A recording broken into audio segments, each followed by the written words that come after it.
Hey, how goes it? And welcome back to Fight the Dragon. This is going to be a quick tutorial because I know a lot of you guys are building dungeons and stuff like that, and I wanted to show something that I made. So something that I was hoping would be in this game would be timers, and in Logic there are no timers. Basically the idea I have for a timer is to make it so you can make these traps go off simultaneously or in sequence, or go on for an amount of time and then turn off. So, I made this. It's a rat timer. This rat's gonna walk along. Let me just click on entities.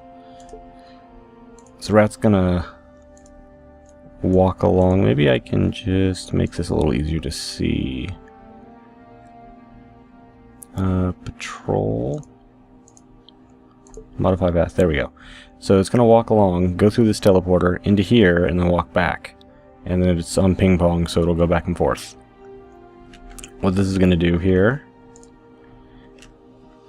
is, if I can go to props, this portal is going to turn on the traps. This portal is going to turn off the traps. So let's just see how this works real quick. Let me go entities, spawner, put this here, and then we'll make a quick one just so you guys can see how it works. So let me step out of the rat's view. See, he's teleporting back and forth, and it's making these traps go on and off. So you can adjust the length of his patrol to change the amount of time that these go on and off. But basically that's just a simple timer, and it costs less than 100 points in your level development, and you can have this trigger all the things that need to be set on a timer. So as long as you don't need different timing, this would be good to make something for, like, say there's a hallway or something and you have to sprint across the hallway before it turns back on, and maybe have it so there's little safe spots that you can hide from the fire, or you can make it so there's a door that opens and closes, or all kinds of stuff really. So, simple timer. Let's have a look at how I made it, just so you guys can see. Should have enough information to make one right there, or play around with it. But, in fact, we'll do it like this. Let's, put the spawner back here. So, I'm gonna make just a simple hallway. I'm gonna make another rat thing. Now, it needs to be 3 wide. Just because that's how far, that's how big the teleporters are. I tried doing this with triggers. I don't think mobs interact with triggers when they walk through them, but they will teleport. So I'm just going to put 2 teleporters there. I'm going to go and I'll make it to everyone, it doesn't matter. Players are never going to touch this. I'm going to connect these 2, so they're connected now. They're both bidirectional. You could set it to enemies only. You could set it to, well, it needs to be bidirectional so they go back and forth. But you could do that. I think I'll make this slightly longer here. Like that. Just so the rat has a little room to walk out and turn around. He could walk one out and back.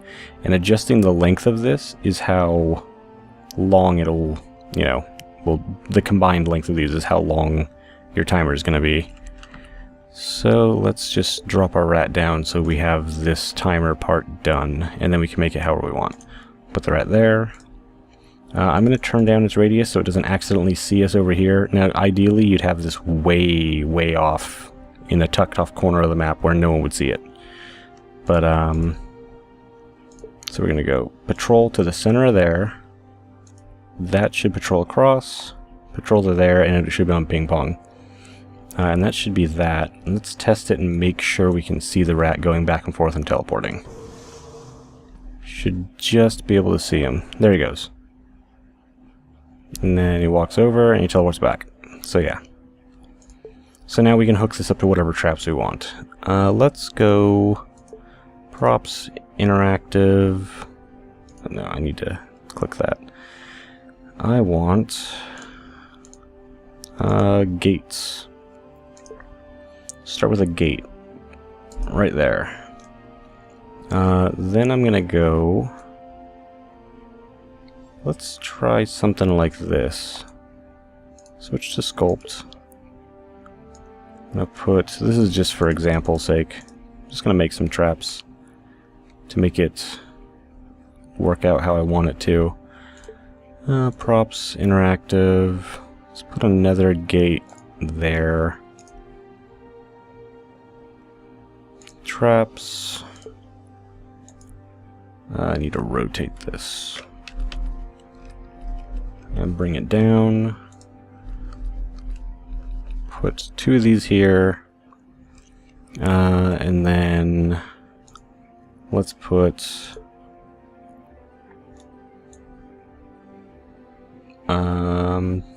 a row of spikes there. And then we're gonna leave the safe spot there. Actually, you know what we'll put spikes here, here, and here. Looks like a slightly angry face there. Now it's a smiley face. There's a couple of safe spots. So now what we do is we go back to interactive, select this. I need to scroll out so we can see a little further. Let's do this. So when this is activated, I want... We go to traps, metal spikes to turn on. We don't want to do fire once, because if we fire once, it'll just go once and then they'll be up and that's it. And we don't need to use spring trap, because spring trap turns the trap on and never turns it off again. But turning on works just fine. So we can just select all of these. And thankfully, we don't have to rename them or anything to find them because it moves the camera over it. So if we're in the wrong one... Did I turn some of these off? I did. That's my mistake. There. Turn on. Turn on. Turn on. There, we got all those on. We're going to turn the fire plates on. That's all of them. Alright. So, that works. Now, we're going to handle the traps first, and then we'll handle the gates. It'll just be easier that way. Click on... I guess we'll get out of that. Click on this. Now we do the same thing. Now this could be really, really annoying. I think you can just click on things, though. And you can find them that way. That's really helpful. But, it can be really annoying to do a dozen of these, or more. But once you get into a rhythm, you can do it kind of quick. So there's all of those, and we're turning them off. And there's that one. That's this entire room done. These are the fire plates over on the opposite side of the room. We don't want to fuck with that. That's just for the other tutorial example thing. Now, when this is pressed and everything is turned off, we want the metal gates here and here to open.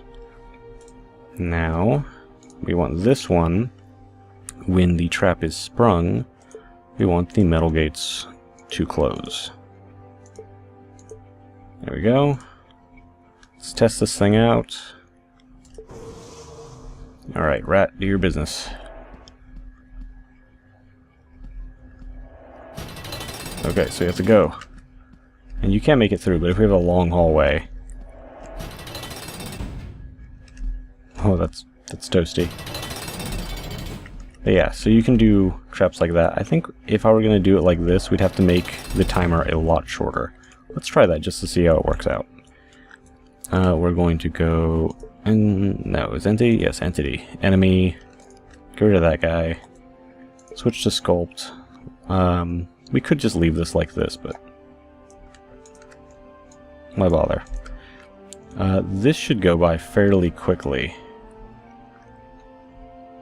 Entity, enemy... And you could do any enemy, really. Like, we can use a scarab. We'll drop a scarab down there.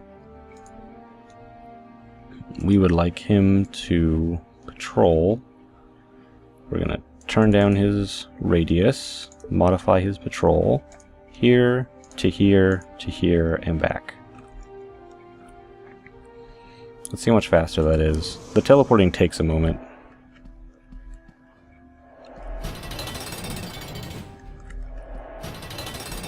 See, that's a lot better. This is just a basic idea. I'm very positive that it can be improved upon and experimented with to make all kinds of crazy traps. And maybe, you know, just various puzzles and whatnot. So until they implement a timer into the actual logic section of this game, that's a quick way to make it using a bug or a rat or something and a couple of teleporters. So yeah, let me know what you guys make, because I'm curious. I just thought this could really make some interesting traps and stuff for your guys' dungeons, and I'm going to be using this for things that I make in the future. So yeah, if you found it helpful, you know, do the whole like thing or whatever, show somebody this video and maybe they'll like it, I don't know. Either way, I hope you guys enjoyed it, and I hope this was helpful to you guys. Yeah, I'll talk to you guys later.